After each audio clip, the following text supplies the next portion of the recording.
उनके पैरों में चप्पल नहीं थी, चेहरे पर कोई खास भाव नहीं थे, लेकिन राष्ट्रपति ने जब उनके हाथों में पद्मश्री सम्मान थमाया तो बेहद साधारण दिख रहे शख्स के कद का अंदाजा हुआ और वहां मौजूद हर आदमी ने तालियों से इसका स्वागत किया।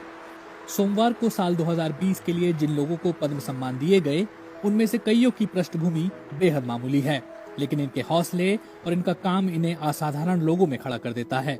ऐसे ही लोगों में से एक हैं कर्नाटक के हरेकाला हज्जाबा। निरक्षर होकर भी शिक्षा का महत्व समझने वाले हज्जाबा ने अपनी जमा पूंजी से बेंगलोर के पास अपने गांव में साल 2000 में एक स्कूल खोला था।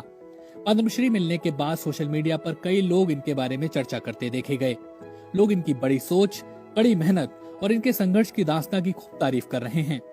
दक्षिण भारत के गरीब निरक्षर फल बेचने वाले हज्जाबा ने सीमित संसाधनों के साथ जो कर दिखाया, वो राज्य सरकारें और कई संगठन अक्सर मिलकर नहीं कर पाते।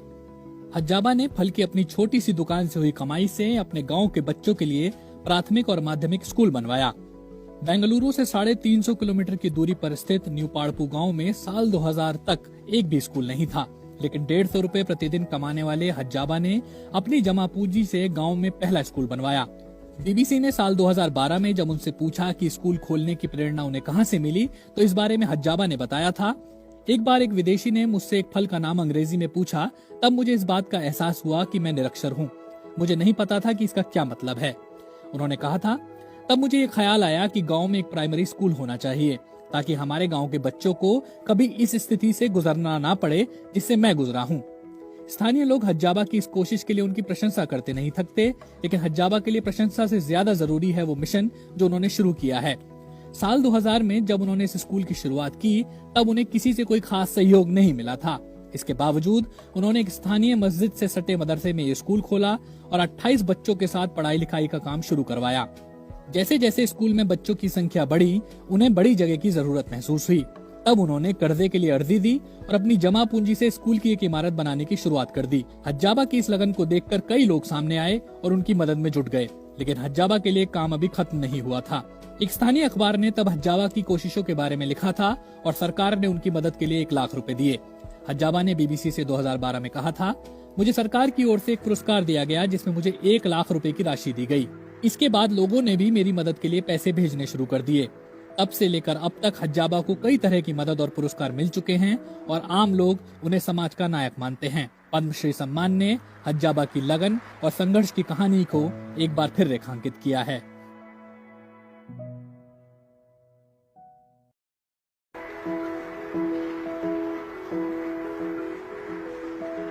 उनके पैरों में चप्पल नहीं थी, चेहरे पर कोई खास भाव नहीं थे, लेकिन राष्ट्रपति ने जब उनके हाथों में पद्मश्री सम्मान थमाया तो बेहद साधारण दिख रहे शख्स के कद का अंदाजा हुआ और वहां मौजूद हर आदमी ने तालियों से इसका स्वागत किया।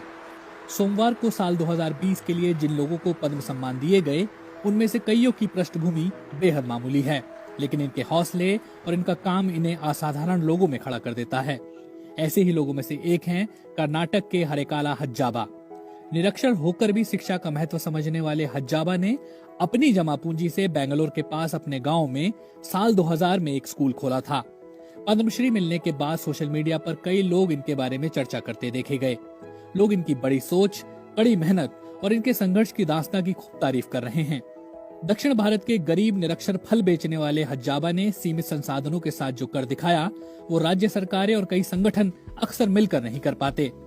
हज्जाबा ने फल की अपनी छोटी सी दुकान से हुई कमाई से अपने गांव के बच्चों के लिए प्राथमिक और माध्यमिक स्कूल बनवाया। बेंगलुरु से 350 किलोमीटर की दूरी पर स्थित न्यू पाड़पू गांव में साल 2000 तक एक भी स्कूल नहीं था, लेकिन 150 रुपए प्रतिदिन कमाने वाले हज्जाबा ने अपनी जमा पूंजी से गांव में पहला स्कूल बनवाया। बीबीसी ने साल 2012 में जब उनसे पूछा कि स्कूल खोलने की प्रेरणा उन्हें कहां से मिली, तो इस बारे में हज्जाबा ने बताया था, एक बार एक विदेशी ने मुझसे एक फल का नाम अंग्रेजी में पूछा, तब मुझे इस बात का एहसास हुआ कि मैं निरक्षर हूँ।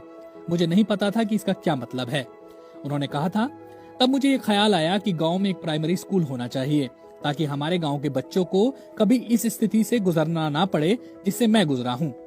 स्थानीय लोग हज्जाबा की इस कोशिश के लिए उनकी प्रशंसा करते नहीं थकते, लेकिन हज्जाबा के लिए प्रशंसा से ज्यादा जरूरी है वो मिशन जो उन्होंने शुरू किया है।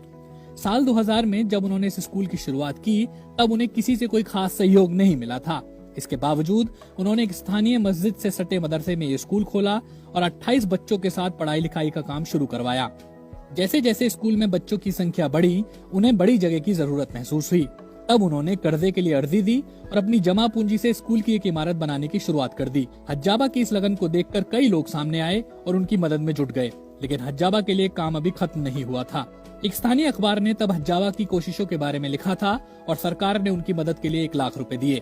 हज्जाबा ने बीबीसी से 2012 में कहा था, मुझे सरकार की ओर से एक पुरस्कार दिया गया जिसमें मुझे 1 लाख रुपए की राशि दी गई। इसके बाद लोगों ने भी मेरी मदद के लिए पैसे भेजने शुरू कर दिए। तब से लेकर अब तक हज्जाबा को कई तरह की मदद और पुरस्कार मिल चुके हैं और आम लोग उन्हें समाज का नायक मानते हैं। पद्मश्री सम्मान ने हज्जाबा की लगन और संघर्ष की कहानी को एक बार फिर रेखांकित किया है।